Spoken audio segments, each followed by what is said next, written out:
नमस्कार। स्वागत आपका हिंदी कथन में। ये बात उन दिनों की है जब रामकृष्ण का आश्रम एक नदी के किनारे बसा हुआ था। एक दिन सुबह सुबह वे हमेशा की तरह आश्रम के बाहर बैठे बैठे अपने शिष्यों से चर्चा कर रहे थे। तभी एक अकड़ू सन्यासी वहाँ आ पहुँचा। वह भी उसी गांव का रहने वाला था और कारण चाहे जो हो, वह सदैव रामकृष्ण के विरोध में ही रहता था।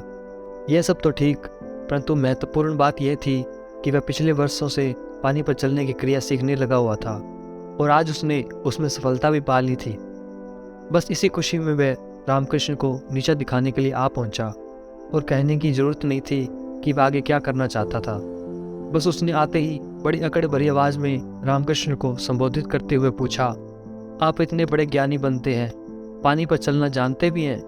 रामकृष्ण ने बड़ी सीधी भाषा में कहा, नहीं मेरे भाई, मैं पानी पर चलना नहीं जानता हूँ, परंतु जीवन में उसके बगैर मेरा कोई काम नहीं अटक रहा।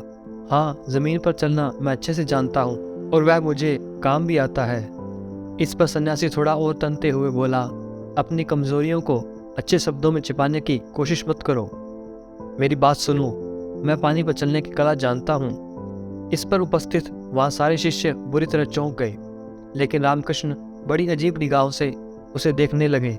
यही नहीं, उन्होंने बड़ी जिज्ञासा जताते हुए सीधे कहा, यदि वाकई पानी पर चलना जानते हो तो दिखाओ, हम भी तुम्हारी कला का आनंद लेना चाहते हैं। बस यह सुनते ही वह अकड़ू सन्यासी सबको नदी के किनारे ले गया। वहां जाकर वह वाकई चलकर नदी के एक किनारे से दूसरे किनारे तक गया और लौटकर वापस भी आया। सबके सब आश्चर्य से भर गए, लेकिन सबके विपरीत रामकृष्ण बड़े मुस्कुराते हुए उसकी आंखों में झांकने लगे।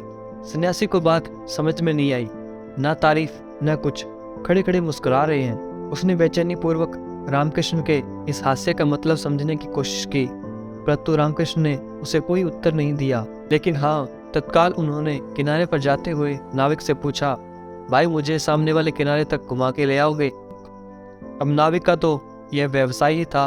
वह तुरंत नाव पर बिठाकर रामकृष्ण को चक्कर लगवा कर ले आया। उधर सन्यासी समेत सारे शिष्यगण रामकृष्ण की इस हरकत से चौंक उठे, परंतु इधर रामकृष्ण तो बड़ी शान से नाव से उतरे और उस नाविक से इस घुमाने का दाम पूछा। नाविक ने 2 पैसे मांगे, रामकृष्ण ने दे दिए।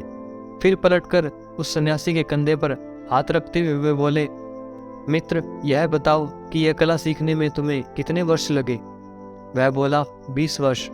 यह सुनते ही रामकृष्ण जोर से हंस दिए और हंसते हंसते ही बोले, 20 वर्षों के अथक प्रयास के बाद कला सीखी, वो भी 2 पैसे वाली?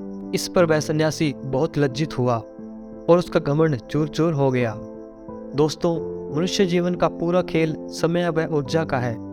हर मनुष्य को यह ध्यान रखना चाहिए कि उसका जीना 80 वर्ष है, उसी में 25 वर्ष वह सोने में लगा देता है, बाकी शिक्षा या रूटीन क्रियाओं में वैसे बीत रहे हैं। अब ऐसे में वह यदि बचे समय व ऊर्जा को बेकार की बातों में बिता देता है तो समय को सुख और सफलता दिलाने हेतु कार्य कब करेगा? ये अच्छे से जहन में उतार लें कि यहाँ हर चीज़ को अपने बहुमूल्य समय ऊर्जा देकर ही प्राप्त की जा सकती है।